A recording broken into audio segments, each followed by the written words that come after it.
gusto ko patunayan mo na bibigay ka sa mga bata para maawa pa ako sa'yo. Matino ka lang asawa, hindi kita gaganunin eh. Uy, Ikaw ang wow. hindi matino, wala akong ginagawa sa'yo. Wala pa po bang... May mga live videos po sila, ma'am, nakaangkas yung babae sa motor. Wala pa po bang nangyari sa Nakakupol inyo? shirt pa nga po, ma'am, nakakupol shirt, pabulaklak pa sila. Ay, may couple shirt. Yes, nakakupol shirt, ma'am, tapos may pabulaklak pa. Ano kaya yung couple shirt na yun? Mo, di ba? Ayaw, nakiusap ako sa'yo nung December, di ba?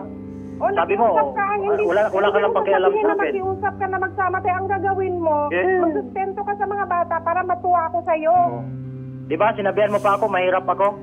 Wala o ngayon, tinupad ko yung sinabi mo sa akin. Mahirap lang din. Pareho lang tayong mahihirap. Oo. Ba't sinabi mo sa akin nun? Magsisinungaling ka? Sige nga, ba't sinabi mo sa akin ganyan?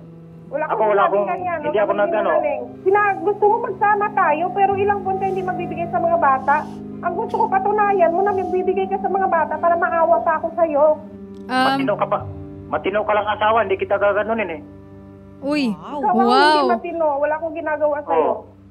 Sir Juniver, sandali lang. Lahat ng gusto ko, tinututulan mo nga. Anong gusto niyo po na tinututulan ni Mrs.? Ano po yun, sir? May gamit akong gustong mabili, ma'am, tumutol. Sinabihan pa akong gusto mo pala ng gamit ng ganun. Gusto niya mag-ipon ako. Okay. Sorry, sir, medyo narinig ba yun, sorry? Sabi ni sir, ano yan, sir? Pwede mo bang ulitin? Meron kang gamit na gustong bilhin. Tapos tumutol siya. siya. Sinabihan pa niya ako, gusto ko pala daw yung gamit na ganun, ba't hindi ako nag-ipon? Okay. Dapat hindi niya sabihin sa akin kung bilang asawa niya ako. Ano pong bang gusto niyong gawin niya? Bilhin niya yung gamit na yon, ganun ba yun, sir? Opo. Tapos sinabihan ko siya. Doon lang naman nung nag-umpisa yung bangayan namin, ma'am eh. Umantong sa ganito. Ma'am, matagal na po kasi yung problema. Na yun, sir, ano po ba yung gamit na gusto mong bilhin, Sir Juniver? Ano ba yung gamit na yon? Ang sinabi ko lang sa kanya, ma'am, bibili ako ng motor. Hindi siya pumayag.